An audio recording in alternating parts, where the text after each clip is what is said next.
and welcome to the Rugby Biz podcast. We have two European champions today. We have Bath, who has won the Challenge Cup. Congratulations to all the Bath fans and mostly Shaun. And we have Bordeaux, who have won the Champions Cup. And that has made everyone in English rugby so happy to celebrate them as well. I'm Thala. I'm joined by Shaun and Kooks again for this. Guys, we are making sure we're getting all the squad ready. Cooks, is it because we are building up to the Springbok season? What's happening? Why are we all on the pod at the same time? No, listen, we on the Johnny Sexton contract, like I said a couple of months ago, that we come alive when the end of the season starts. Like it works for us, unlike Leinster, that when all our star players come in the key moments that we perform, we fantastic down the stretch. The guys are fantastic. Sharky's awake. We even got the funny thing is Tyler going into the. We've been struggling with video the whole season, but now the playoffs are coming, videos are running smoothly, laptops are running smoothly. So I'm just saying we're all on that prime Johnny Sexton contract. We're playing the big games, and now it's time for us to sort of to front up now. Shaun, I'm sure you were trying to see if you can book a ticket to England to join the celebrations, or you're waiting for the Premiership final. Oh, Prem final would be ideal. Quick one on Leinster. I see Robbie Henshaw is possibly out for the rest of the season, so now they have to play Geordie Barrett. So No, I guess they are going to win the whole thing. They'll shift Jamie Osborne to 12 and then Ringrose to 13. So they have answers there, Sharky. Yeah, for sure. You don't need Geordie Barrett for the URC knockouts. What do you mean? Yeah, you don't need him at all. If you don't need him in the Champions Cup playoffs, you don't need him. Like it's just the bottom line. Maybe that's why all the All Blacks are signing there. They pretty much get a sabbatical. It's basically the same amount of rugby as Japan with 3 times the paycheck and just shitter weather. Like it makes sense. So, but yeah, listen, but I'm so stoked with Bath. We'll chat about them, but Bath, when you watch teams and their mindset.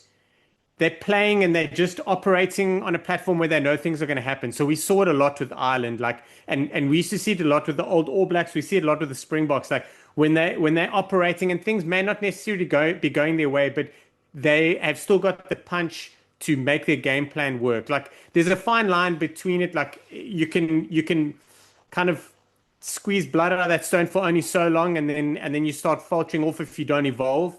I think kind of how we're seeing a little bit with Ireland at the moment now. I mean, but Bath are running like there's a different belief there. Their forwards come on and they really up the tempo. I know they're trying to manage that, obviously having lost Yaku Kutsia, but they're looking different. And I'm nervous for them for like the semi-final and the final, because everything, there's that side that are playing so good, like they have to win the season. But rugby's rugby, and it doesn't always work like that. So very interesting times for Bath. I think you can say similar for Bordeaux. We'll have to see how they go with the rest of the top 14. Top 14 is even more punishing because you have, another 16 weeks left of it. But let's actually get into it and talk about the Champions Cup final. So Bordeaux won at 28 points to 20 after at halftime, the two teams were deadlocked at 20-20. It obviously means that Northampton didn't score another point in the second half at all. Cook or Shaun, let me start with you. What is the biggest reason Bordeaux won that game? I think the biggest reason, like there were a lot of really interesting moments in that game where it could have gone either way. I think Bordeaux won because I think the Saints just ran out of trying to make things happen, and it didn't happen. There were a couple of contentious calls and issues, but I think every side gets them eventually. It's just Saints were really fighting outside of their comfort zone. So when those things don't go your way, it does get a bit much. What I will say is there are players that matter for teams like a Lyon, any side, like a Saints, especially a side that is playing sort of punching above where they should be. And those players need to really start, like they really need to hit their 80-90%. And I didn't see that with the Saints. I know they suffered 2 injuries, but Furbank, I think their biggest loss was James Ram. I think after watching him in that semi-final, Obviously, not knowing what Furbank's going to give because he's come back from so many injuries. I think the biggest loss was Ram, and having lost both Ram and Furbank so early, I think impacted Saints more than they'd like to admit. It was huge for them. And the other was just that their players, some of their guys just weren't able to get in the game. It's not that they didn't or couldn't. I just think they weren't able to. I just think Thala, I mean, for me, my biggest reason for Bordeaux winning is for all the flash and the jouet that Bordeaux play with. I thought in the second half they were able to really grab that game physically, defensively. I mean, not to concede a point in the second half. We saw, I mean, aside a thing that we don't think about Bordeaux when you sort of when you sort of think about them. I thought Adam Coleman was underratedly very good on the weekend. I mean, if you are if you know what the Wallaby set up in Joe Schmidt, that's another guy is on the radar that will be fantastic against the Lions. I thought he was great. I mean, but again, they made Bordeaux was making hits, they're making tackles, set pieces that were good. Yes, they've got enough class, obviously, in the backline to rip you apart. I thought with Bordeaux, they showed a side to me, which it's funny enough, like when you get to the final and you're chasing that first star, you think maybe you might fall into immature ways, and maybe you play a bit too much rugby, but they found that balance of being able to play a bit of rugby, and also when push comes to shove in that second half, they really regain control of that game. Especially when, I mean, obviously Saints at that start in the second half, that forward pass with that hot start, and you think, oh, Jesus, this could be a 40-40 sort of game. But what I love about Bordeaux is they got control of that game, really play some finals rugby.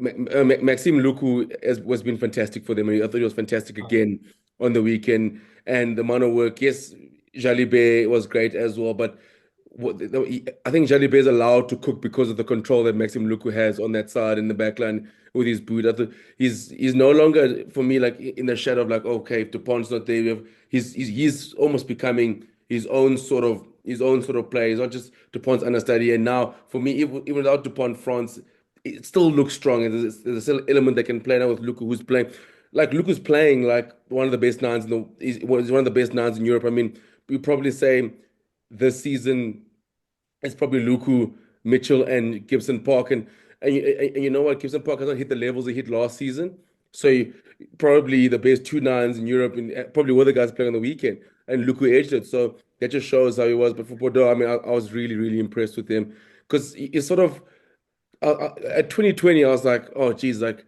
I don't want Bordeaux to sort of get sucked into the weight because I kind of felt like the Saints they knew they were punching above their weight. So they were like, listen, if we are willing to go down to 35, that sort of game, that's where we're going to go. We're going to throw heavy haymakers the whole way around and hopefully something sticks. And I love that Bordeaux was like, you know what, we are in a final. We've got a few experienced guys. We've got guys who play for the national side. We're going to take this game if needs be, play finals rugby. But if push comes to shove, we still got Tameifuna and LBB on the wing. We still got Miaf. Oh, geez, guys, Miaf midfield is playing some of rugby's life as well. I mean, like that Bordeaux side I mean, it was a proper finals performance, especially in that second half. What's interesting is as Bordeaux were all over Saints in that first half, barring like little bits and pieces.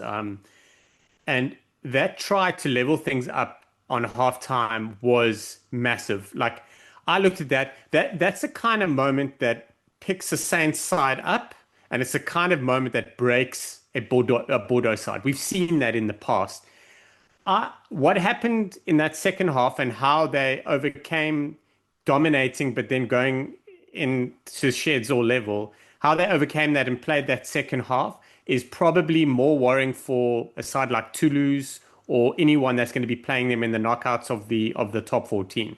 And Kooks, you talk about like Peno and Bill Berry, but how they've managed to balance out having two batshit crazy wingers that insert themselves into the line, like it's almost random, but it's not. Like there's a lot calculated about what they do. Like the amount of times we see the wingers on the other side of the field really adding value, and they've done it a fair bit this season, but it doesn't seem like it's structured, but it's definitely structured. And it was crazy. But Matthew Jalibert, he's made a bit of a statement this season because this is the first time he's really gone all the way, like the full distance with a side. It's not just like little bits here and there. Yeah, this Bordeaux side there's some very interesting things coming out of it. Yeah, and I mean, look, you can't ask for a better start for Northampton. So they get the early try pretty much from kickoff. I hate an early try as an underdog. I hate it. But you also want one, and that's kind of how they did Yeah. it Yeah. against Munster. They Yeah. got a lead, and then they were able to sort of build confidence from there. But Bordeaux just didn't look rattled by it. I No. mean, they scored the early try. It doesn't seem like Bordeaux practiced receiving kickoffs this week because they dropped, I think, 2 or 3 again. But Bordeaux just went, okay, cool, that's fine.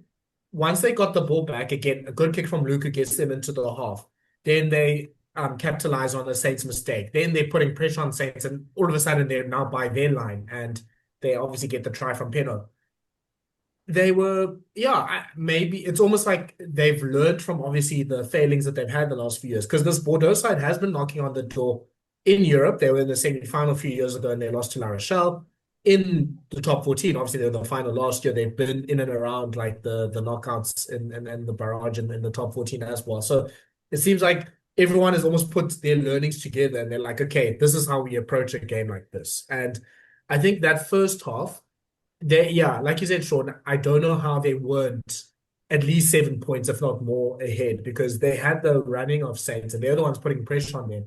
And look, credit to Northampton, they were able to, I think they pretty much had 3 chances and they took 2 of them. So you keep yourself in the game like that.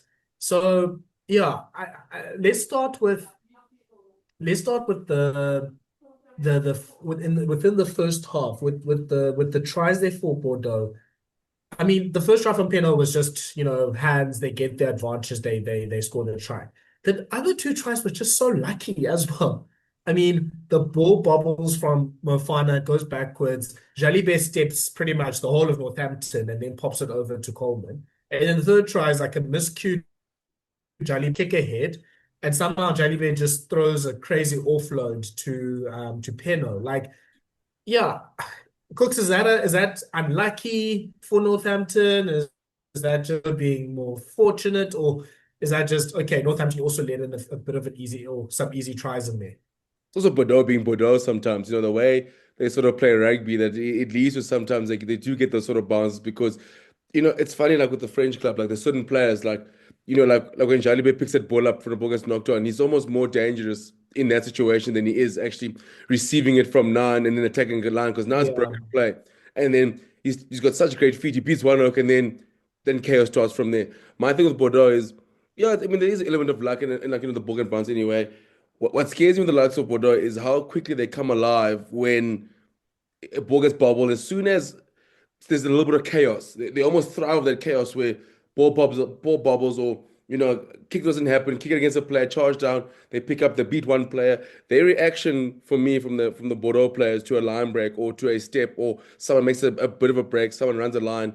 I mean, that's why they probably carve so many sides up. And Pinot is, I mean, besides Pinot is one of the wildest rugby players but he's still he's one of the best finishers in the world. I mean, like, but runs one of the best supporting lines in the world. He always seems to be in the right place at the right time, and it does help when you have guys like the Jaliberts and guys like who thrive off chaos as well. So I mean, you feel for Northampton, because any other day, like Sharky mentioned, like you play against like how they were against Leinster, those things bounce your way, but then the next day, sort of, you do feel like you're a little bit unlucky, but the pressure that Bordeaux also did put them under, you kind of did feel like that luck was going to go towards Bordeaux side, and Northampton was trying to keep them out. But then again, if once the ball bowls on the ground, and then if it falls to Jalibert, and then he starts, like you said, stepping half the Northampton side, there's not much you can do. And unfortunately, when you play against a French side, that's when they come alive, when there's a bit of chaos, balls on the floor. I mean, you sometimes, like, you almost wish that with Bordeaux, they actually let them run through all their phases and see where they go from there, as opposed to, like, don't let them have a charge down or something, or turn over ball, or because then you're screwed. Then you're hoping for the best. Yeah, you know what I've noticed? I think, Shaun, you just mentioned now. Every time there's a counter-attack opportunity, it works out that Pino and LBB are on the same wing. And I don't know how much of the game they are always together. Like, if they receive a kick, they'll be together, or if there's an attack, they'll be together, and then one will kick ahead for the other. Like LBB's on his Brian Habana mid-2000s trip. Like anytime he gets the ball in space, he'll kick it ahead and he'll try to burn someone. Like that's basically his 50% or 80% of his game plan is that. And it's so interesting how much those two hunt together as a pack. And so interesting how much Jalibert and Bros when he's on the field. But Retier also does that as well. Like as soon as the ball bobbles up or there's a counter or there's a turnover, those four immediately light up. They're looking for space and clearing it out. And the Boys of Squid Rugby made a nice preview video talking about like how Bordeaux plays. And the thing for Bordeaux is they try to get the ball into space as soon as possible when there's turnover ball. And you can see that. And obviously it makes sense if you have two of the, 5, 6 best wingers in the world, you do that. So they are so good at just turning it up and turning it on when they do have that turnover ball. So yeah, I guess there is a bit of like those things will come to your favor when there's a bit of chaos and there's a bit of like unstructured play. That's when you can get the ball. But yeah, Shaun, I mean, in the second half, they did go into structure because I think the game almost changed when Big Ben Tameifuna comes on. And he's like, okay, guys, we're not doing this running bullshit anymore. Like, we're gonna grind them down, rolling more, play the physical game, carry it up, and really just take the legs out of Northampton. Yeah, a couple of weeks ago, I said that Big Ben is playing so well. They really need to figure out how to keep him on, like on the field for as long as possible and start him because he was having those kind of iffy and butty games. But they've just flipped that and be like, cool, you're going to come off the bench, but we just want you to carry on playing like that. And you're 100% right. Like, he comes on, he does, I think he makes a turnover. He's a massive body to move. How they stopped him 5 meters out on that one sort of pick and go or short pass, I don't know. It's quite. They did. The thing is that second half from Bordeaux, especially after what happened in the first half, is brilliant because they've got a bit of a nice dovetail happening. Like they seem to instinctively know when to switch from being tight and slowing things down to going just absolutely with their back three, you know? And I think probably a lot of it's got to do with the fact they've got someone like Lucu there, who's obviously that connection between and he's in ridiculous form. I mean, he put in 3 dominant tackles on the day. I don't even remember seeing one of them, but I saw the numbers. Him and Deporter each put in 3. That's massive. Like it's massive to put in, more than one dominant tackle in a game, and to have 2 of your players in the backline do 3. It's quite something. Yeah. You know what? I think what I've noticed that Lucu likes to charge up. So he'll be in the first defensive line and he sort of just shoots up. I guess you can call it a bit of like the Faf de Klerk style of just, causing havoc like that. So I guess that's where he gets his big tackles from. I think we've mentioned a few of the stars for Bordeaux. Obviously, Lucu was man of the match and I think he controlled the game well. Interesting stat. I mean, this is not all on Lucu, but in terms of kicks in that game, Northampton had 29 kicks and Bordeaux had 38. And I think in the second half, Bordeaux had 66% of the territory. Now, obviously, if you're chasing a game, which Northampton mostly was in the second half, you don't want to only have 34% of the territory. So that's quite significant, and that shows what I think Luca especially was doing. We've mentioned Jalibert and his quick feet. I think in the first half, like his turn of pace is crazy. He might be the fastest fly half we have right now since Bowden, like prime Bowden Barrett. I'm trying to think of a faster fly off right now. I can't think of one. No, I think it's probably the quickest. I mean, you're right. His turn of pace it's scary how he goes from stepping and then line break and he just tears away. I mean, probably. I think like what 35-year-old Bowden Barrett is probably still second. He still moves. But I want to ask you guys a question. I mean, the Jalibert thing. I mean, like Thala, you mentioned, like that world's best 10 belt, it still hasn't been sort of taken. I mean, there's been flashes, but he's definitely throwing his name in the hat there. I mean, for me, if you are we know Fabien Galthie, he's got his own mind. Like, but surely now, like, what do you like? What do you do now? Like, that's the question with him. Like, surely now he's still got to be back in that mix because technically, I mean, he's probably had a better season than Intermark, but Intermark was coming from injury. But you can't not be going to a situation where you're playing Thomas Ramos at 10 again if you're not playing Intermark. I I don't think it's a question, and that's the problem with politics and personalities is it does become a question. But there's no 10 coming close. I know Hassoy was kind of in the mix and was really overlooked a lot, but I don't think who else there is at 10 for France, because what they do is they move Ramos in. So it's stupid moving Ramos out of 15 because you lose your best 15. And a 15, the thing with having like a Penno and a Bilbere is you need to have the boring guy somewhere. So like Bordeaux have got semi-boring at 15 and they've got boring at 13 with Deporté. Like he just does his job. And I don't mean boring in a disrespectful way. I mean just a guy that kind of there to straighten the line and settle things down. Ramos does that at 15. As much as he can really open things up, Ramos is great at 15 there. So it would make sense. But I mean, you can also always have Buros there because of how well he's currently playing. So it would be silly for me not to have Hassoy there. And obviously with the way things are going, it would probably make sense to have Lucu and not. So did I say Hassoy? I meant. I was wondering now. Yeah, sorry. I meant controversial take. It's like I don't want Intermark. I don't want. I'm just casually. I'm casually dropping it in. I'm just casually dropping it in and moving on. I'm just kind of like throwing that hand grenade and walking out the door. So Jalibert, but I'd rather have like Jalibert and then Lucu. Lucu's cooking at the moment, and he's probably going to start for France if they take their first choice side. So, do you know what's funny? Like, sorry, Tyler, before I asked you, like, what I find funny, like, you know, like. Let's pretty much talk about combinations, like especially like with their 7-1 or 6-2 split.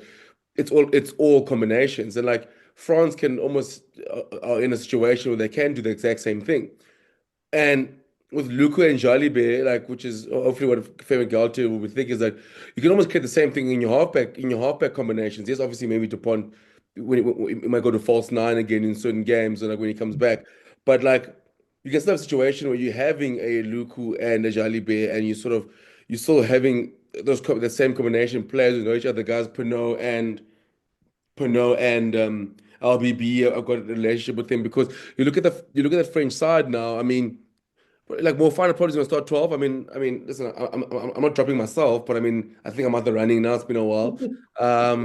But it looks like more fun is the form 12. I mean, Gael Fiku, I mean, is 64 years old as well. Like he hasn't been in the mix for a while. So it's like this could put. I mean, obviously, I mean, like more fun is the form 12. Deportes is also fantastic. So you could have a situation where it's almost a 4 Bordeaux players to 3 players split, or 2 players in terms of the background players. So you can still have the sort of combinations there. That's why if I'm Galtier, like it's for me it's a no-brainer. Like Jalibert has to be involved, and it has to be involved, and it has to be in that mix. And almost I think now it's a fight now. Like if you're Roman Tamak, it's like, oh man, you need to get fit because this guy's cooking here, and he's got a European trophy. Like it's yes, I still think maybe in the long run is the way French play, and Tamak obviously fits in a lot better. But Jalibert is cooking at the moment. It's like guys, like we can't hold your place is still based on pure reputation. Jalibert right now reminds me of Richie Mo'unga like 4 years ago when he was the best Super Rugby player obviously like in the competition. And I think I was even saying maybe at the time, like he might be the Super Rugby GOAT. Like I don't think any players played as better as him in club rugby at the moment. But in test rugby, it's not quite computing the same. Like obviously the space isn't there, the intensity is different. The fact that, well, Mo'unga doesn't necessarily have a defensive problem, but Jalibert does. And the fact that you're not really sort of the best defender, the fact that you're not the most physical, the fact that your tactical kicking isn't the best, that's the things that show up a lot more than the fact that you are able to create something out of nothing. So it does. I think the question then for Galtier is how do you use them in a way that can maximize his advantages and minimize the disadvantages? And that's probably being like an impact player. But goodness, France have so many players that you can say could be impact players for them. let's say they even go 6-2, never mind 7-1.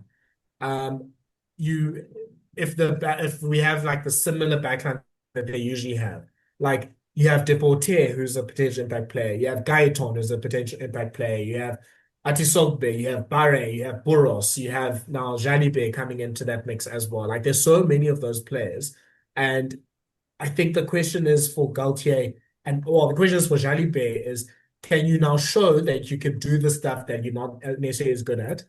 And two, I mean, obviously personalities is definitely a thing, Shaun. I think you're right, but I don't know if I think Jalibert is kind of taking a lot of the blame for the loss in that quarterfinal because in the second half against the Springboks, Jalibert did sort of shrink, essentially. It wasn't his fault, of course, but the miscued kick to touch. It was a 1 point game as well. It's not Yeah. like it was a blowout. No, no, no, no. But I do think, what, sometimes, especially if a coach loses a big game and they still are the coach at the side, Yeah. there's someone who's the scapegoat. And I kind of think that's where Jalibert is. So I, I think Cooks, we're having a different conversation if Bordeaux does a double.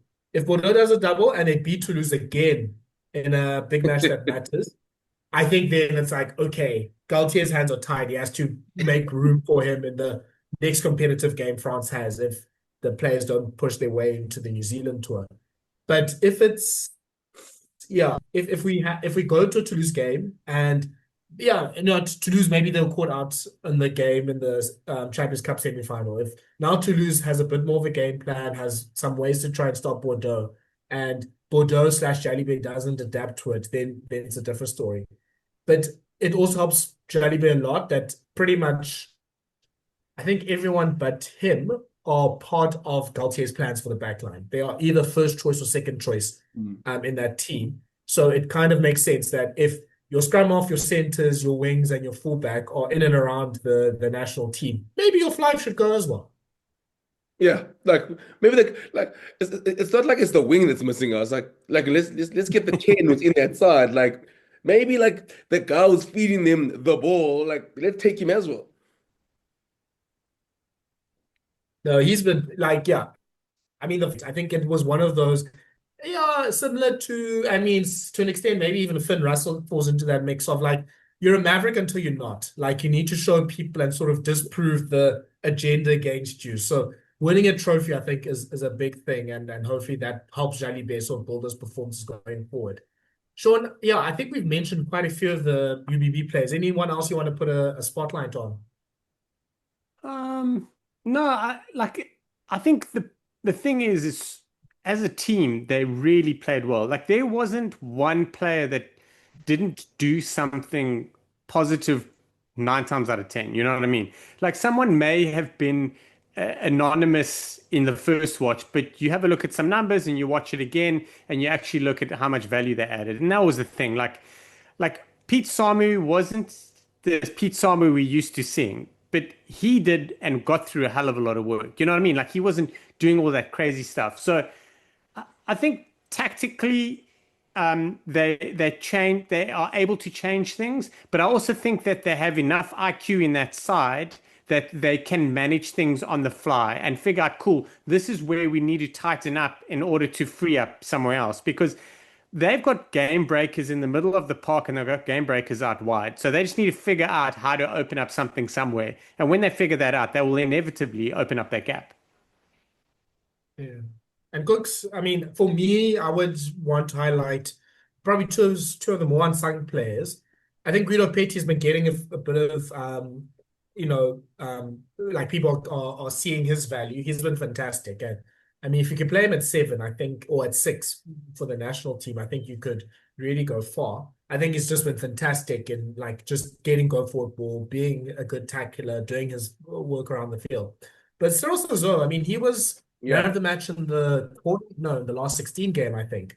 And he's been really good in this Champions Cup run as well. Like, I think he does as much as you can ask for from a lock. And I mean, those are obviously not going to be the superstar players. I don't think, I think Sozo, like, I mean, I think he's 30 already. Like, I don't think he's going to be necessarily like in a national team picture, but it's been great.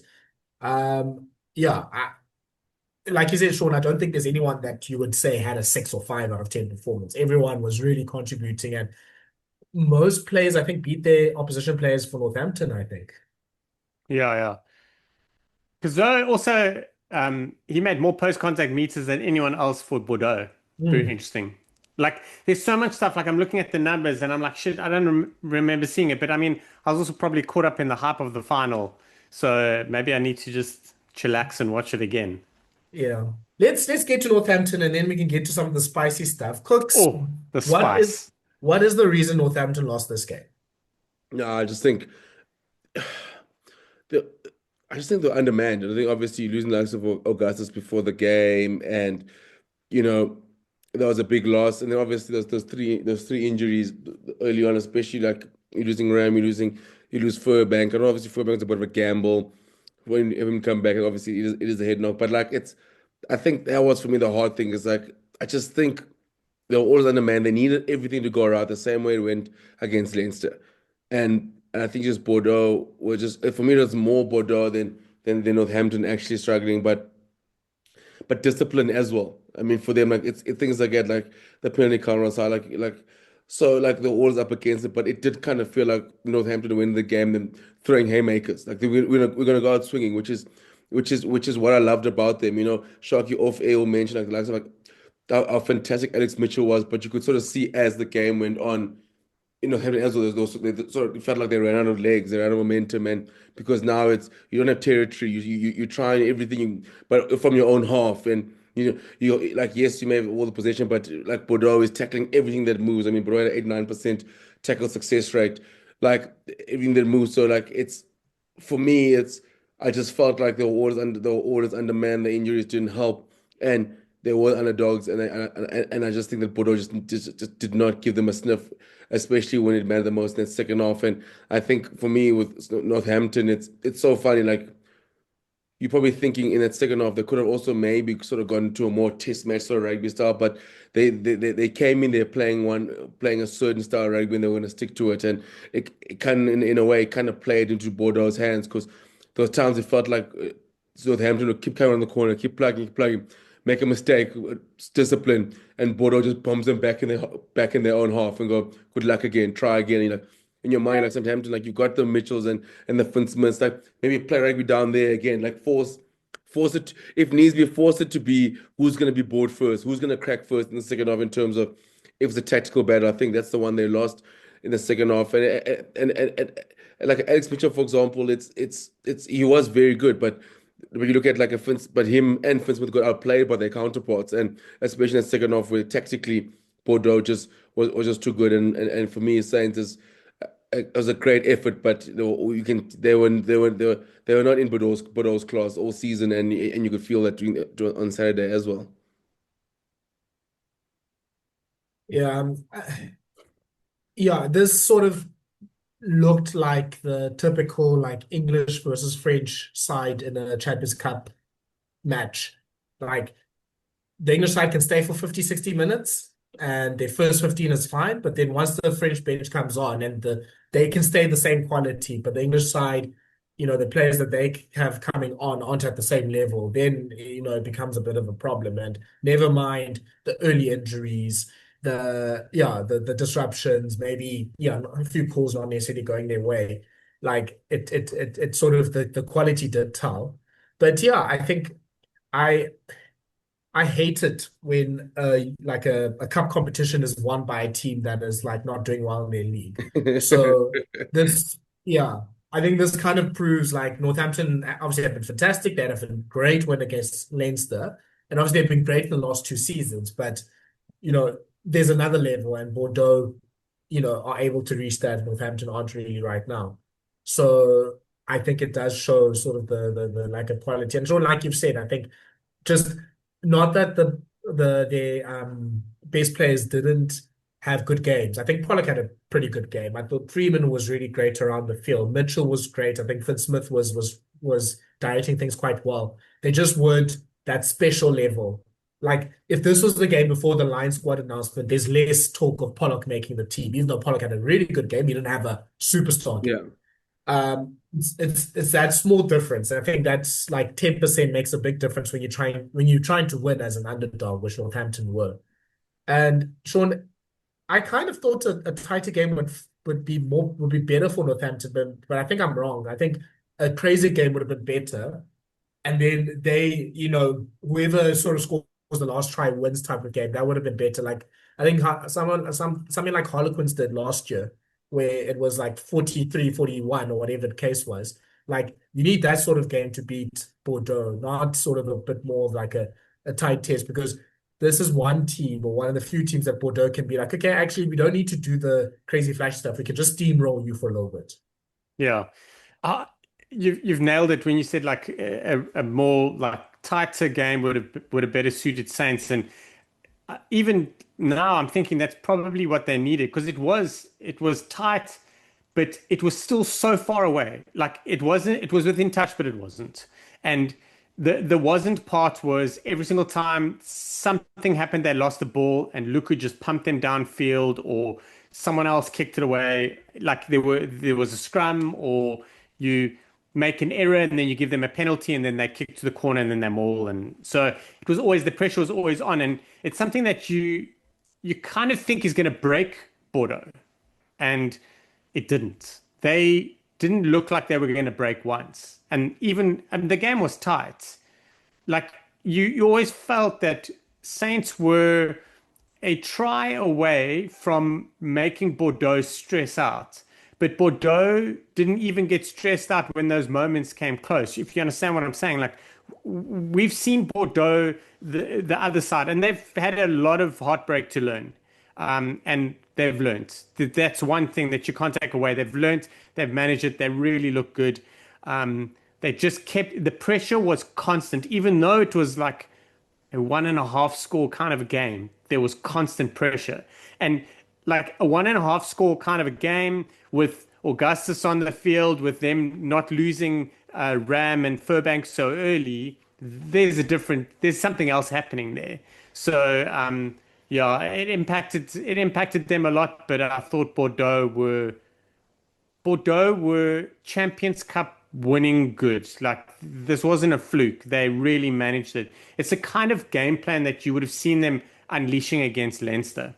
Like Bordeaux probably would have done the same against Lens, and how they managed it and how they played. That's the one thing, and they deserved it. Yeah, let's get into the spicy stuff. Shaun, let's start with Let's. the yellow cards and maybe a few of the non-yellow cards. I mean, there's a lot of chat about Amushikeli and the involvement of the TMOs and all that sort of stuff. From what I've seen, I think most of the decisions were right. Perhaps the DRB one could have been upgraded to red, but I mean, I'm happy with the yellow. Shaun, you mentioned there was a tackle. I think I missed it myself. There's a hit that DRB made early in the game that maybe also could have gotten himself a red or a yellow card. So yeah, we as fans we got to see it very briefly. So essentially, what happened? There was a tackle in midfield. I can't remember who it was against, but it was DRB, and then Saints recycled, went wide, and I think they grabbed it for the corner. So I don't know. So I speak under correction, but my understanding is that like foul, not foul play, what dirty play, or let's say punching and biting and all that, you can go back as far as possible. But other things, if a game ends and restarts, you can't go back. And Bordeaux, it was Bill Barret, he took a quick throw in there and the game restarted. Now I speak under correction. I think that made him because it wasn't a long period of time between all of that stuff happening. I don't think that there was enough time, and I think you weren't allowed to go back. But if that went upstairs, Diaby, it would have been a red card. It looked that bad for me. But I saw it very briefly. I think the whole world saw it very briefly, and then they quickly panned over to the quick throw and it was play on, and then yeah. So I think that's the reason why they couldn't go back, but I could be completely wrong. Something should have happened though. Yeah, I mean, Cooks. I mean, there's. I think the feed that you guys got on SuperSport had Andy Good, I think Jim Hamilton commentating, and apparently they were not so enthused about the refereeing and the decisions made. No, they weren't so enthused, and I don't know, like I didn't feel as strongly as they did. I know obviously the big refereeing call was on Friday night. I mean, and we'll get to that later. But yeah, I don't know. I mean, I don't. Obviously, the DI one is a big one. I didn't think it was as bad as the way Jim Hamilton and Andrew Good are going on about it. I think obviously it's. I don't think that it was the big story coming out the World Cup. I mean, the World Cup coming out the Champions Cup final for me. Yeah, let's get to, I think, the second biggest story, and that I don't know what to call it, Henry Pollock gate or Pollock sort of cleaning comeuppance or Bordeaux versus Pollock. I think the first thing that I noted was, I mean, these teams don't necessarily have a history. Surprised at how much chippiness there was on the field from pretty much minute one. Like a lot of the players were talking to the ref the whole time. There's a lot, I mean, not overt, but like there was a bit of like pushing and shoving here and there, and people not being happy with each other. But obviously, it sort of culminates with, yeah, a little bit of a fracas at the end. Clearly, the Bordeaux players took exception to Northampton in general, but I think Pollock specifically.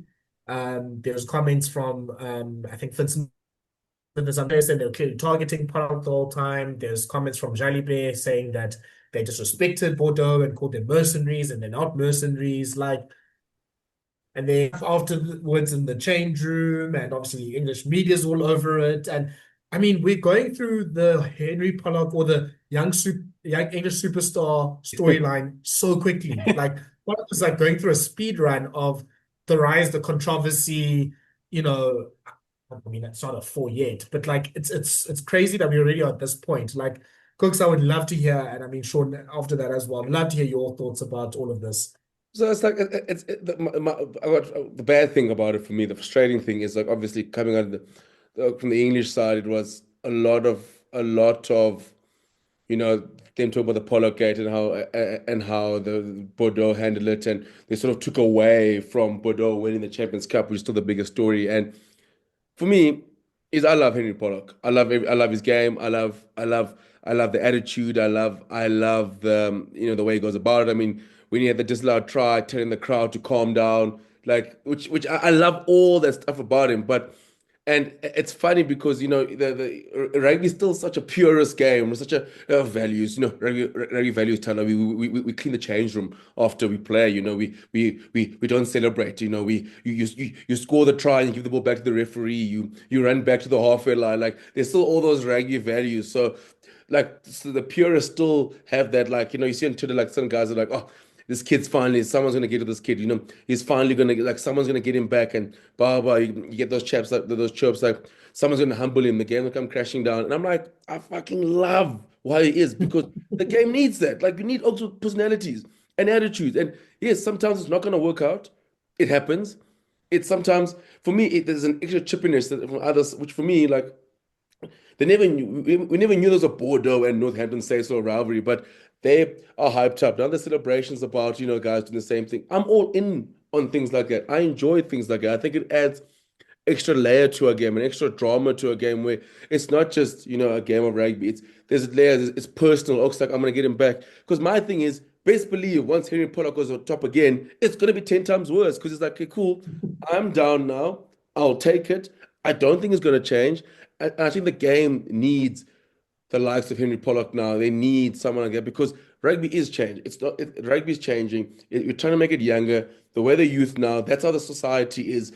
Yes, you can be brash and do it in a respectful way, and I'm all in for that. And I think obviously now, like a few of the guys will prefer him to be more humble. They enjoying it, like saying, yeah, the kid got his own. That's what the celebrations are happening, and I don't mind it at all. I mean, I wish more teams could do that. Like, I mean, I wish like more teams would be like, yeah, we did beat you, like, and we're gonna rub it in your face, like, like we want to see that and be like, yes, be respectful, but sometimes. Come on, man. Like, I can't be respectful to everybody. There's too much rugby. Like, 12 months of the year, you're going to be like, no, we're happy to be here. Just credit to the opposition. Like, sometimes be like, yeah, these guys call us mercenaries and we don't like them and we beat them. Like, we are leaving. Sorry. Like, we'll shake your hand, but there's no God of honor after the game. Like, we don't like you. And you know that. And now, like my thing is like I hope like Saints and Bordeaux in the same group next year because you want to see them play again. Like that's what you Twice. like. You look at the Lions, for example. Like ever since Joseph Swahili and Triple got in that little niggle, and it's like I'll see you next year. Now you're like, oh geez, I hope Chiluti is fit so we can get to see that next year. Like all those things. So that's why I'm a big fan of Henry Pollock, and I think it's what rugby needs. It needs more of it. It needs. I'm more for rugby values. We can clean the changes and all that, but just get some. Let's make it personal sometimes. You know, I'm I've had a lot to think about this. I think the way Bordeaux have been acting on socials for the last 24, 48 hours, I think it's basically, to me, it looks like two things. One, it's the two-finger salute to all the media, because all the media were all talking about Henry Pollock. Henry Pollock's the next gift to rugby. He's going to be doing this. Look at how amazing he is. He's so marketable. And I think Bordeaux are just like, sorry, guys, like we're here as well. Don't forget about us. And the other thing is Henry Pollock, those try celebrations and all that. There's no ways that he plays the game quietly. He doesn't play a humble rugby game on the field. He's playing a chirpy rugby game. And I think that was also directed at him. Like, listen, bud, you gave us everything you had. You had lots of chirps and lots of shitty things to say. So, here's just a reminder: stay humble. So there's a lot of that. But I still think there's more to what happened at the end of the game. But the thing is Henry Pollock and the likes of Henry Pollock that will come in the future and have played in the past, they're very polarizing. Like, yeah, you love to see them fail, or you just want them to dominate. I've got a couple mates that aren't really rugby fans, but they're really keen to watch Henry Pollock play. So we definitely need it. We need side stories. We need derbies. We need vendettas. We need some hate watching as well sometimes. But yeah, it's very interesting. On Henry Pollock as the rugby player, like he played eighth man. He didn't play eighth against Leinster. He played eighth in the Premiership the week after, and he played eighth this weekend. He's playing out of position. He's not a massive guy. It's not how Saints want their eight to play either, because they like Augustus. They like a big guy to play. So I think he's handled himself pretty well. He got on the wrong side of the penalty count this weekend, and his carries probably weren't as effective as he'd like. But other than that, he had a very, very good game, and he had a very good game the week before at 8 as well. So yeah, like he's definitely got what it takes. But even in the UK, like a couple of my mates saying, oh, he's just some posh private school kid. So I don't really know where he went to school and what the story is, but if that's the case, like that's already polarizing as it is. Rugby is always known as the fancy rich man sports in the UK. So there's a hell of a lot of stories going and a bit of banter, but bring it on, man. There will be times where he wins and times when he's humbled. I think if it carries on for the rest of his career, it will be great for everyone if there's those highs and lows, I think to add on, like you look at the English like players, for example, like like the Farrells, the Itojes, and like you get the likes of Sexton who guys are polarizing, or like it's who love by their own, and sort of but then the away fans are sort of not a big fan. But it's funny, like with someone like Henry Pollock, because he's polarizing to just in general, like fans of young and old, even like English fans, because they're like, it's not just like a country thing. It's like this Oak's quite brash. Because like rugby's like, okay, rugby's such a weird sport. Like I understand it's all like obviously like hooligan sport played by gentlemen, and I'm all for it because like Thala, there's still like certain schools will be like, don't dive. You're not allowed to dive. You wear black boots only. You do this and you do this and like your socks can't come down. And now you got this like 20-year-old kid who's meant to be playing junior rugby still, and he's got socks down, and he's got celebrations. He's like and like I love that. Like I think you do need that element of guys having their personalities, because that's what sells sports. That's what like the Farrells, and like yes, my thing is that all of them, like they're still genuinely themselves half the time, but that you see the expression on the field, and with Henry Pollock, that's how he plays, and I can't wait. Like for me, that's the edge, the chippiness that can make him into an elite player, is to keep that chip on his shoulder, that edge. That because you got like Sharky said, he's a little bit undersized at the moment for his position. Like he's a bit of a high, like is he a 6? Is he an 8? He's a bit of a hybrid. So he's still figuring things out. But he's got enough attitude. Like to walk on a rugby field and be like, why can't I go to Lions tour and find myself in a test side? Like that's how he plays. Like and when he gets there, he's like, I'm gonna like why like he doesn't hold back. He's just like, oh, should I belong here? And I'm gonna make my mark. And when I score, I'm gonna silence the whole crowd and tell them to calm down, or I'm gonna feel my pot, like things like that. And that's why I think rugby needs more guys like that. So I have a very interesting theory. And so someone like John McEnroe or Nick Kyrgios, I can't get it Curious. right. I apologize. What happens what happens if they're that good because of that attitude? Yeah. So everyone's like, you could be so much better if you weren't an arsehole on the tennis court. What happens if it's the complete opposite? What happens if they go down for everyone and not be themselves and they don't operate? So that's the thing. Like every sport, every walk of life has got it. You've got that guy that's in your face and he pisses you off, and you're just like, "But that wasn't necessary." But what happens?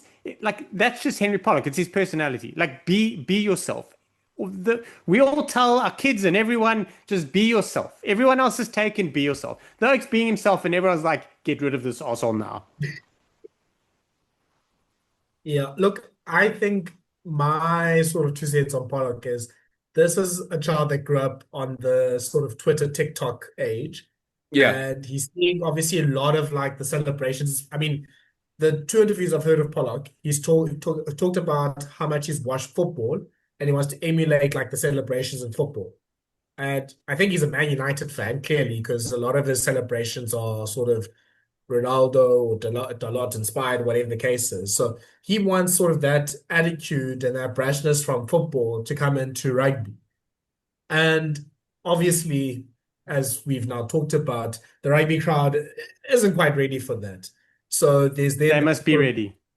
and probably never will be ready. So then there's a culture clash that happens there.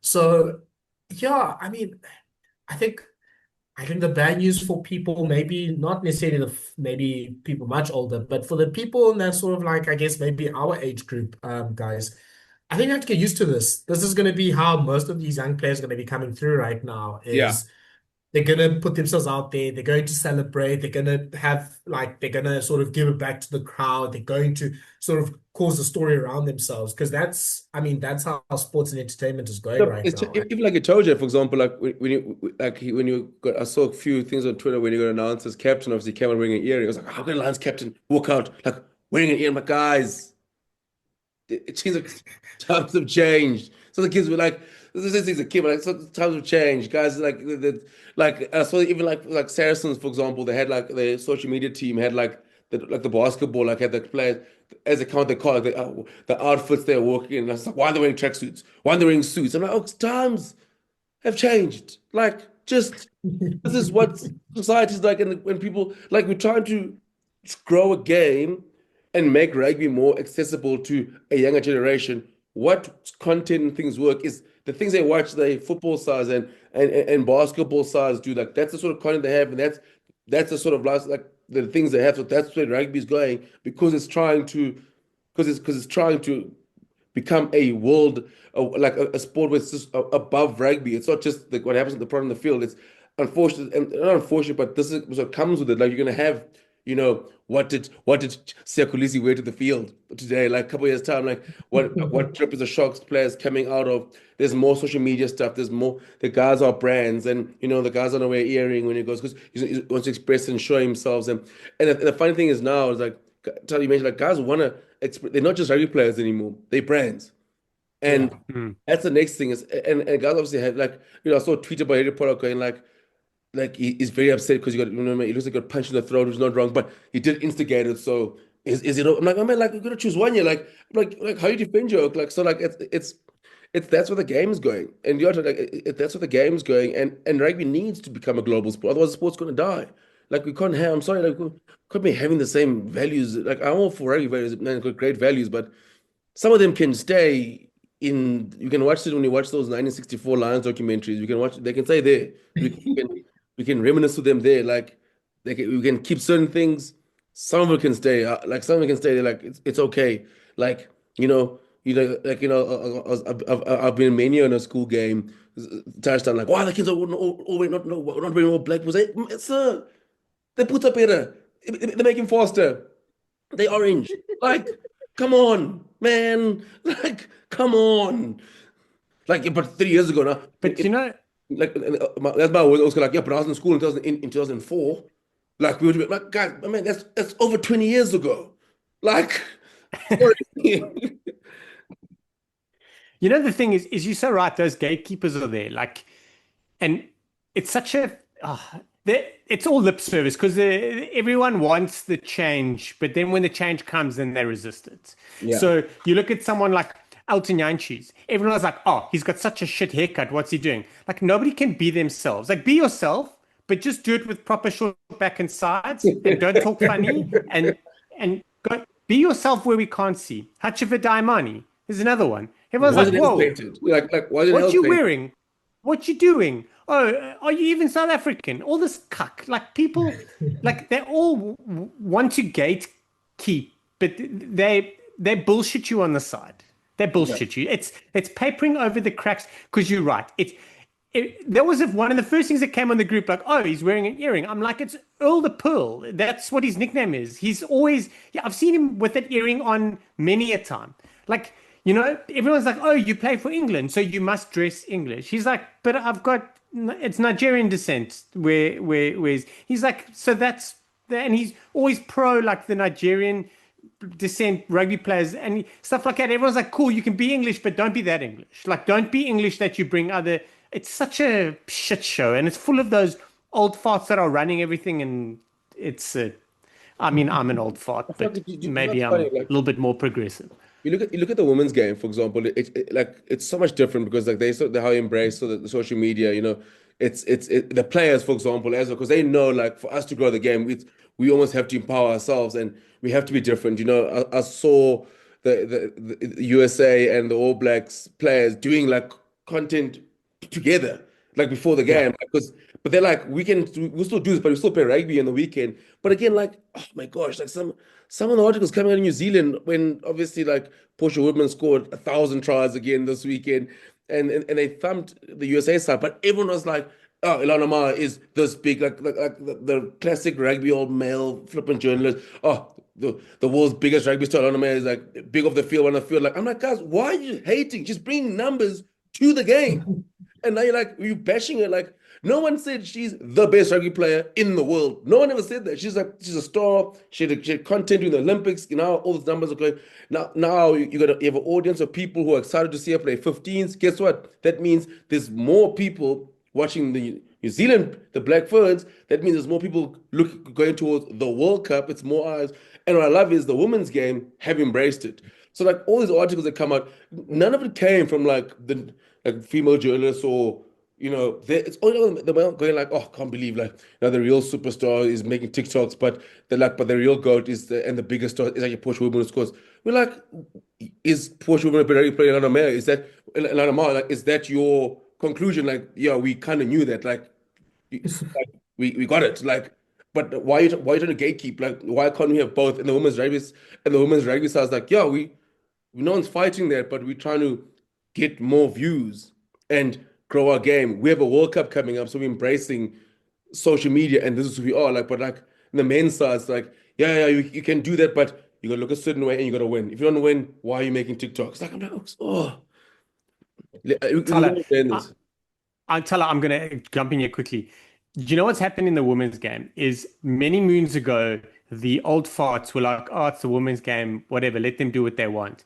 The women's game have done what they want. They've created their own vibe in a whole different space, and they're starting to put bums on seats. Yeah. They're putting eyes on TVs. This World Cup coming up is going to be spectacular. Then what's going to happen is all these old shitheads are going to try and force their way back in. It's basically like your child that has grown up and the whole family have been doctors and lawyers, and then your child wants to be a musician, so they're shunned, but then the musician becomes like the greatest musician of all time, and everyone's like, no, hang on, that's actually, that's actually my family, we're friends.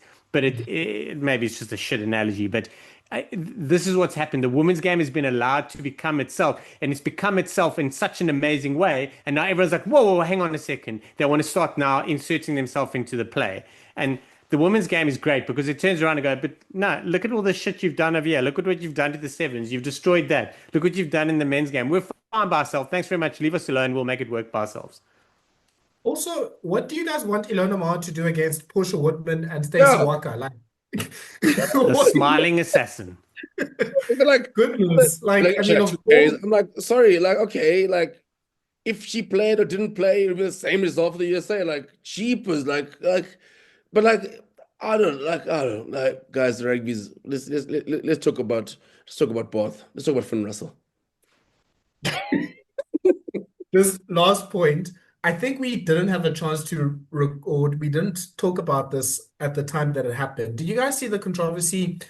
Cooks, you mentioned like the women's team, like they create content with each other, regardless of their opposite teams. Did you see the controversy with Wales and England when Wales got beaten quite badly by England and Jasmine Joyce, the like Welsh superstar, she created like a TikTok with like her sort of club teammates from England after the game. And then obviously that's because our women's rugby is more popular, that seeped into the men's rugby side of Twitter. And then it Don't be was, friends with the enemy. How yeah, dare you have it hit was me? mess. Hey, that's my friend. Game ended. Like you know what I mean? That's like, and the funny thing, like, she came and said, like, guys, that's what we do all the time. Like, sorry, like I just see my teammates doing a TikTok laugh. You know, I'm devastated. But like, rugby fans, like, how dare you? You know, you can't be. Why aren't you absolutely as sad devastated? as I am when my team Yeah. loses? Why aren't you like drinking yourself to sort of drunkenness when you Yeah. lose like that? Oh man, No, rugby fans. you're 100% right. I remember that. It was hilarious. But that's exactly the thing. Like, whoa, what are you doing? Like, you guys are so famous. You should be doing it this way. You need to be dressed like this. You are representing that country. Therefore, you may not associate with the other country. You may only do it in their changing room with quiet beers and talk about it. Yeah. Have you said Well, all of this?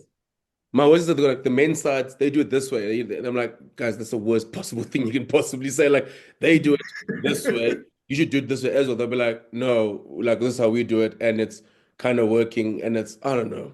It's just it's you're right. Like it's like my thing is like if someone goes like I'm just having a TikTok with my teammates, let it be. Yeah. Have you said all of this? Let me do some gatekeeping. Bordeaux are acting a little bit new money with their celebration. Like it's giving. We just Don't won you up. dare. Don't you I love very it. Yeah, dare. it's the first one. They haven't done anything we haven't seen before from the old money. So don't you very dare. It's their first one. 19 years ago, the club was founded. Let them be. Why is that? Has Bordeaux ever won a top 14 before? No. Oh, No, geez, that trophy has been they've never won even been in by a Challenge Cup Toulouse. final or a Champions Cup final. This was the first European final they're going, and then they're going cook. My worry is if they win the top 14, like obviously we know that the teams that win the top 14 got no regard for that trophy in terms of how they try to break it. I worry what Bordeaux would do that thing. It's the first time they get their hands on it. Like Yeah. Toulouse have tried they put in jacuzzis. They've used it as they've used it as like as a slide. Like it's been used as a backstop. It's like it's what Toulouse will do when they first get their hands on it. Like it might be dropped off a pass or something. Like I don't think it's making it to next season the top 14 trophy.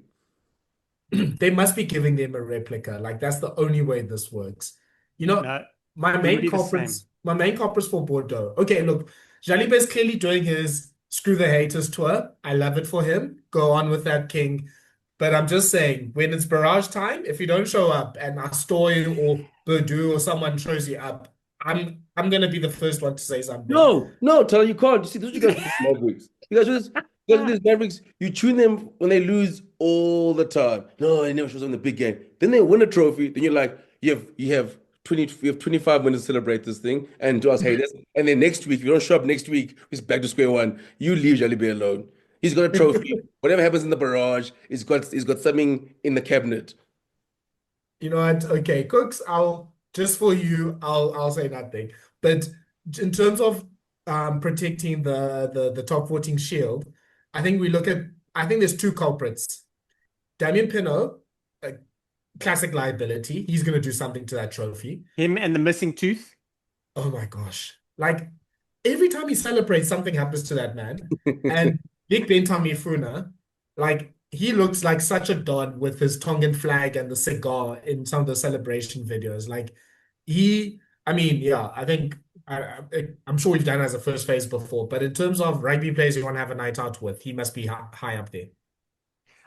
I think I think I think the one person that'll come out with possibly the best story or breakage or loss if they win the top 14 would be Lucu. He Hmm. seems very quiet and thing, but when he walks in and he says, "Give that to me, I want to try something," everyone will give it and get their cameras ready. You know what I mean? Something will happen.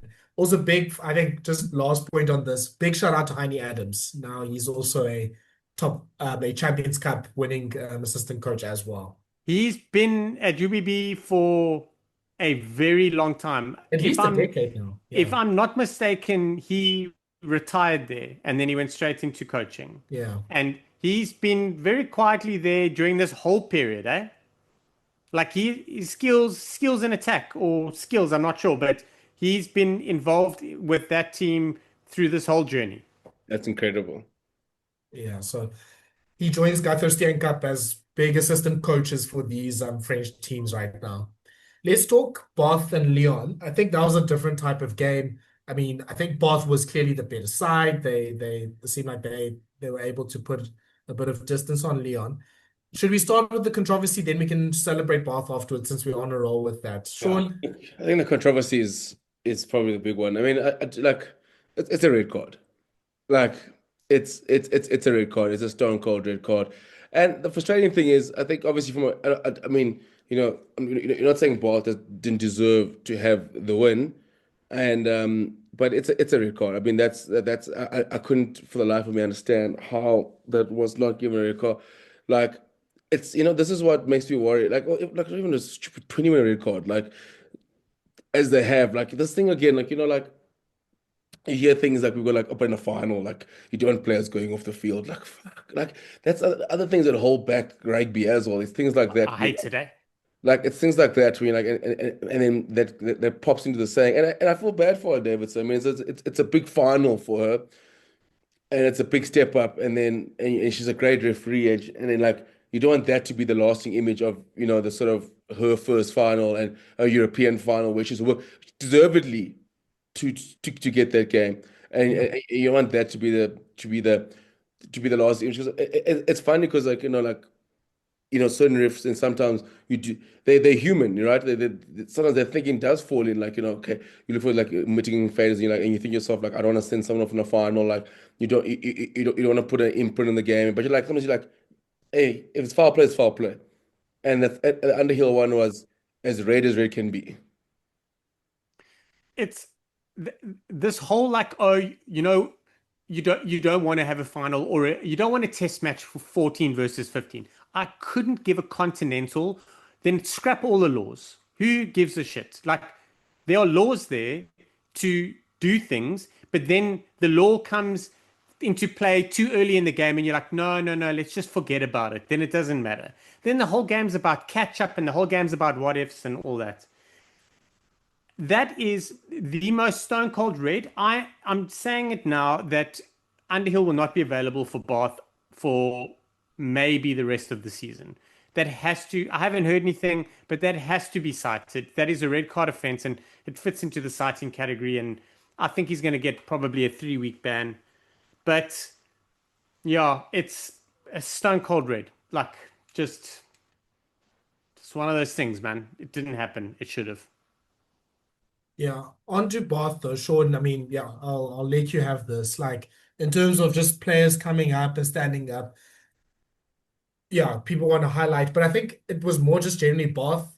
I mean, they did it last week against Leicester as well. They are in that sort of mode as a team. Obviously, kind of like what we talked about with Bordeaux, they've learned from a few of the years that they've lost. Obviously, Bath has had a very quick rise from, where they were like 2, 3 years ago. But it just seemed not like I don't want to say like it was like a regulatory win. It was just that they can get themselves to that high gear and they can sort of pull away from most teams. Yeah. They've got so much class everywhere. they have a different mindset. I spoke about it earlier. Like they're really playing. I think what Johan van Graan has really done is he's basically said to this wider squad, this wider group of players, like everyone's buying in. It's not like the first team's training here and you're training there. You're not part of this. You're part of the academy kind of thing. Everyone buys in. Everyone's part of this. There's been guys that have been involved in crazy games that aren't part of probably the first two teams if they had to pick for a final. But yeah, so good. I thought Quinn Roux on Saturday, I thought he had a really good game. I secretly just want Bath to win mostly because I want to see Benno Bano just lift that trophy after getting sent off last season. I think he deserves it. I'm such a fan. Yeah, Ted Hill's doing his stuff. Miles Reed at 8. They're trying to manage how they do things with Alfie and Miles Reed and all that. They're doing really well. The big thing for me, I'm going to say it again, and I always said, I'm a massive fan of Max Ojomo, but I think Lawrence and Ojomo are going to be the England midfield next season, maybe the season afterwards. Be careful, watch out for them. They're going to be ripping it apart. Joe Carcanasiga he's really had an interesting journey form-wise and England-wise. He's really hitting his straps. But the player for me, probably the player of the match, and someone that I do not rate. I really think that he was just there making up the numbers, but this whole season he's been involved. He's been involved in every big win and good game, and he's performing all the time. Is Tom de Glanville. Like he's a guy that is. This weekend I had to apologize to him because this whole time I'd just be like, well, he's just there making up the numbers. I don't think he deserves to be there, but he was so good. And I'm going to leave Finn Russell to Kooks. But Ben Spencer I thought was good. He's integral for Bath to do their thing. Another one, sorry, is Francois van Wyk. There's another player that I wasn't so convinced by, but he's coming on and he's ripping up trees.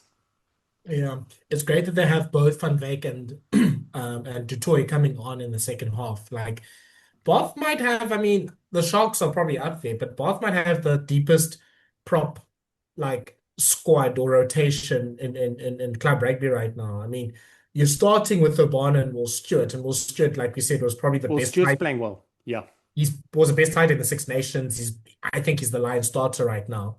Thomas du Toit was probably last season's best player for Bath, and he's coming on as an impact player. It's like a ridiculous, it's an embarrassment of riches that Bath have in that position.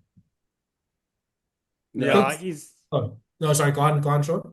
No, I'll let Kooks take. This is the forward stuff. This is not my department, bro.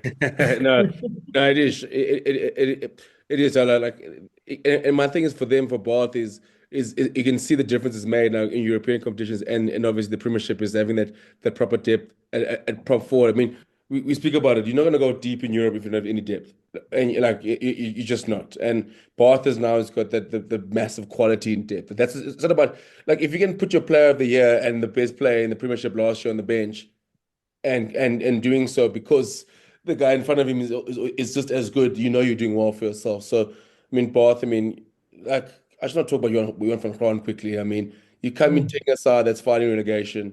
On the brink, and then you take in a few years' time, you're taking them to trophies. You're chasing a treble. An incredible job that he has done, and also one thing I've loved about him is that it's added pieces each year as it goes going, and just getting them to win again. Then obviously you're getting the quality. Then from there comes the big signings, the Finn Russells of the world, and then once you start competing, and then now you're adding depth for European trophies like. It's baby steps and ticking each box all in the way. I think obviously now the big one is to win the Premiership. That's probably the big goal. Yes, I mean I'm sure the Challenge Trophy is something is massive for them, but the big one is to win the Premiership. And then once you win the Premiership, I think then the eyes go, okay, what can we do in Europe? Then we're going to attract more players, higher quality. Then it's like, okay, now we're taking the Champions Cup. Because if you Bath, Thala and Sharky, and you're in front of court, you'll be sitting there, you're like, so Northampton Saints are currently aren't even in the mix for the playoffs, and they found their way in the Champions Cup semi-final, no, Champions Cup final. We could easily do the same thing as well. Like, we could easily do the exact same thing as well. So I think for them, there is that incentive, and Johan van Graan is doing an incredible job, probably the best South African coach out there at the moment, besides the ones outside of our coaching staff. I mean, he left Munster. I mean, even the Munster fans, he left in high regard, and then goes to Bath and does a fantastic job since he's left the Bulls to go overseas. He's been incredible. Yeah. I think the most important trophy, Cooks, to talk about maybe Bath's prospects for maybe a Champions Cup is them winning the Prem Cup means now they actually have some depth. So, and it's obviously homegrown depth that they are like creating in their squad. So then they do have 30, 40 players that they can rely upon to go on both fronts. So, and like I mean, I'm not even going to try to talk as if like I watch them every week, like Shaun maybe does. But the players I've seen have been really good. Shaun, can you help me? Who's the young fly half that's been Donahue. Sorry? Donahue. Yes, he's been very nice. Like I think there's a lot of players there that are at least like squad player level for Bath. So I think that's almost gonna be the biggest win for them is they possibly could win both a Challenge Cup and a Premiership, and they can show that they're sort of building the depth so that they have the 30, 40 squad. Because like we just talked about Northampton, they had the 15, and obviously with some injuries, they maybe didn't have the 26, 28 players you need to win a Champions Cup. You probably need it closer to 30, 35. So if those Bath players that win the Prem Cup can really make the step up and help out with the Premiership, help to give some rest, do a Jordy Barrett and like put Finn Russ on the bench for big games in the Premiership. Like that's what you want. So Donahue, he's really come out of nowhere for me. But he's stepped up this season so much so that you'd be like, cool, we'll put him on the bench for knockout game, for a final, whatever. And everyone's be like, cool, that's fun. You wouldn't want that with the youngster normally, someone who's just broken into the first team. He's also shown that they've launched him at 15, so he can cover 10 and 15. And I think that's really big. I thought you were taking the piss when you were talking about the Prem Rugby Cup, but you bang on. Like when you start growing things from bottom up, and then you have like Bristol and Gloucester, which are a stone's throw away, are also doing relatively well this season. Like you start getting a little bit more punch and a bit more pull. You start winning things. The thing is contract negotiations and renewals and all those sort of things now take on a different kind of conversation, because even if they don't go on to win, and they really should go on and win the Premiership, it'll only take a bit of complacency that'll stop it, or them running up against the Northampton versus Leinster, for argument's sake. But you're going to be having those conversations already now about the Champions Cup. Obviously, you don't want to take your eyes off the Premiership, but the Champions Cup's definitely going to be a focus. And it's massive. Like there's some youngsters coming through. There's some old buddies there. The rotation that has happened has been. Johan van Kraan has made changes and movements that is not only for resting, it's for looking at different things. And I think we've seen that under Rassie, where he's like, cool, I want to see this guy at blindside flank. And you're like, what? Peter Steph Toy, he's the best freaking number 5 lock in the world. Why on earth would you move him? It'll never work. And then, like, firstly, what it does is gives you depth on game day, your match day 23, if they have injuries. It also allows you to rest up other players, and that's what's happening at Bath now. Yeah, I mean, yeah, again, big congratulations to Bath. That's going to be great to see. I mean, it's a bit stupid in some ways that your European final is in the middle of your domestic season, but yeah, big congratulations that Bath is able to tick that box. Jez, just quickly touching on other news around the rugby world right now. Just quickly on Super Rugby, how the hell did the Chiefs beat Moana Pasifika 85-7? Yeah, Moana fell apart.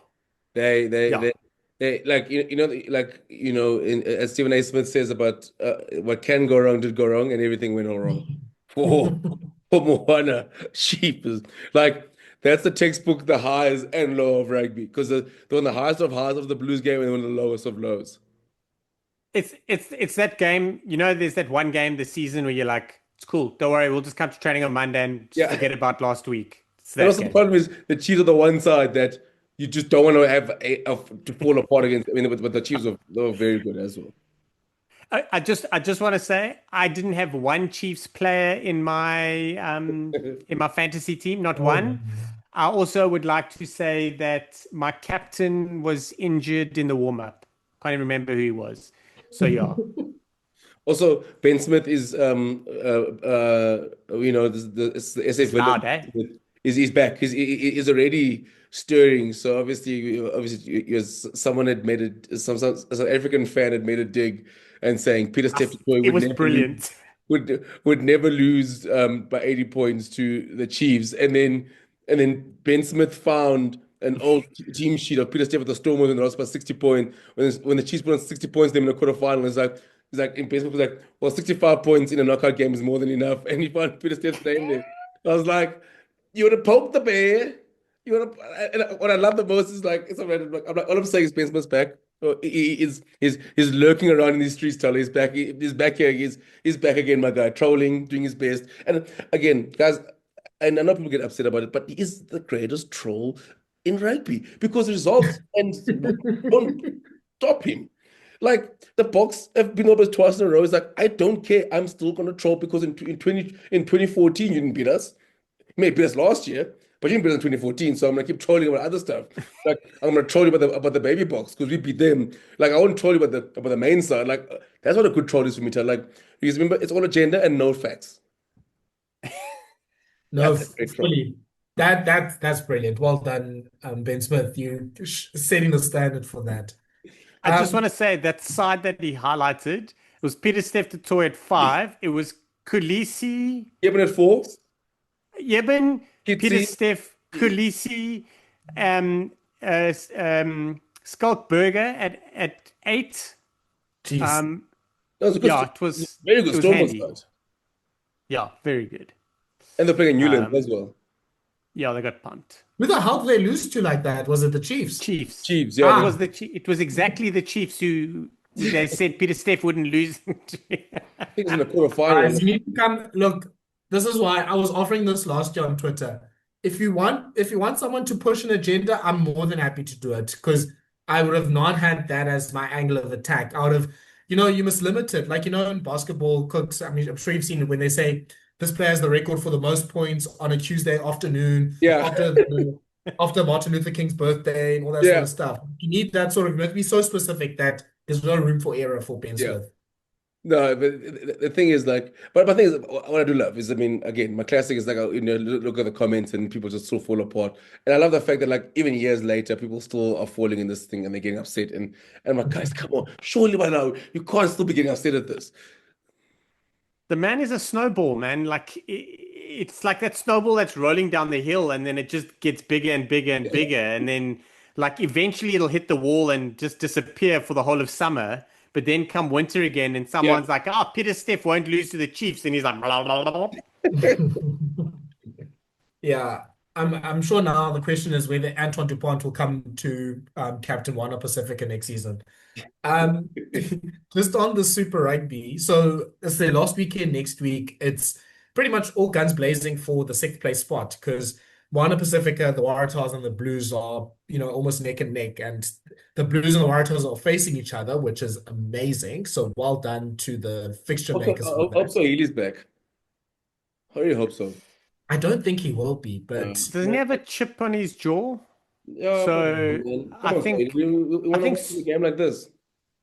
no, we want Take him it for the out. Lions. We want him for the Lions because the Lions tour, they're going to need him more than the Waratahs are going to need him in Super Yes. Rugby because I think Lions tour is going to go 1-1 into the final game and they could use a full strength side and some chirping, mostly the chirping. But mostly. so it looks like the rest of the top 6 are they're at least in. I mean, the Reds mathematically, but I think they're pretty much in. But it is going to be interesting because Crusaders are facing the Brumbies, and that's essentially for 2nd place and a bye into the semi-finals. And the Brumbies need to win that, and they hosting the Crusaders. I think they need to host the semi-final Yeah. if they have any hopes of making a final, and then hope something happens to the Chiefs, like their plane gets, I don't know. Or they bench Jordy Barrett. Yeah, or find the same Sangoma that the South African sides use to host every single URC final. Us one in the log one time. Yeah, find that person and be like, this is the person we need to figure out like the Brumbies. How on earth can we get this final to be in Canberra? We need to start a list. We need to start a list. Bench Geordie Barrett, find the Sangoma. Like we need to start a list of things that to like there's that when before you go into World Cup, like your squad must have an average age of X, they must have an average caps of Y. We need to start that same list to win any tournament. Yeah. If certain start like the Brumbies, if you win a tournament, this is the starter kit. Yeah, so those are all the things I need to go for them. We'll see what happens. I mean, the Chiefs could also technically lose first place, but yeah, I think they should be fine with, they're facing the Highlanders, and I mean, Highlanders have been quite desperate, so I'm sure they'll secure the points there. So a lot to look forward to Super Rugby.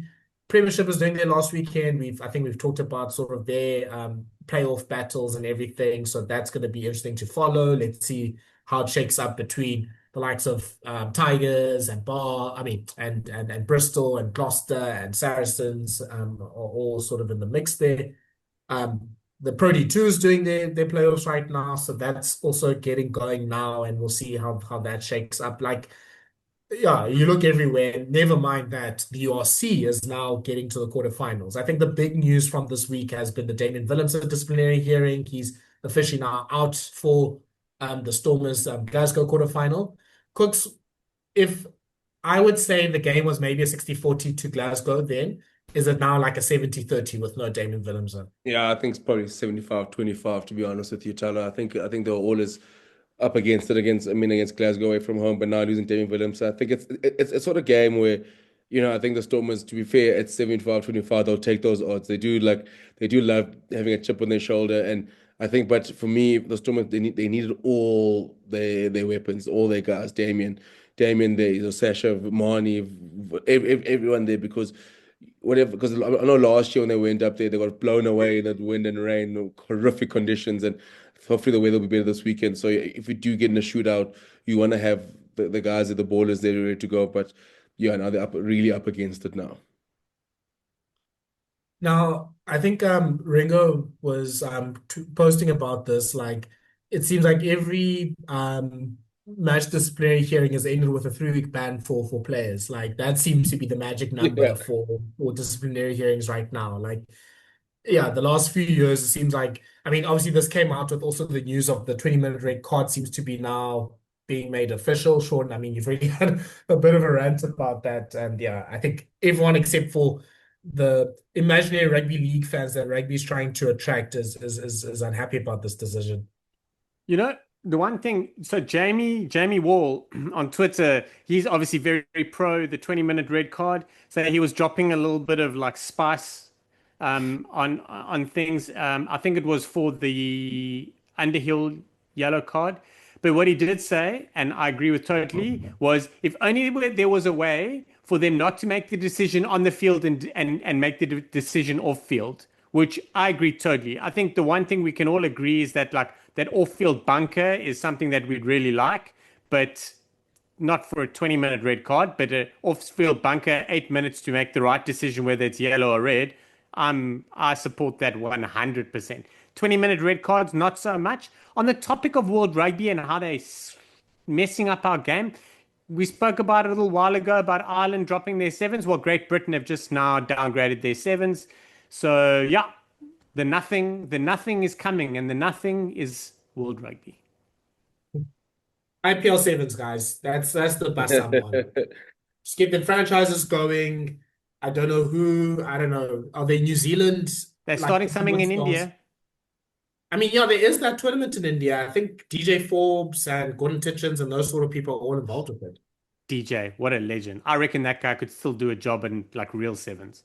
Yeah, maybe that's the way. I don't know what it is, but yeah, I think it seems like the World Sevens series, I don't think it'll be any more by the time we get to the next Olympics. Like, well, I think the only national sevens things we'll see is probably only in the Olympics and maybe the odd World Cup, but everything else I think will almost have to be a franchise. So yeah, that is sad news about that.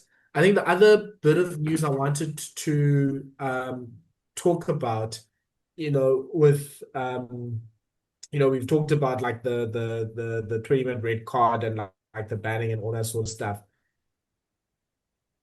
are we with, and I mean, Shaun just mentioned the sevens and that banning as well.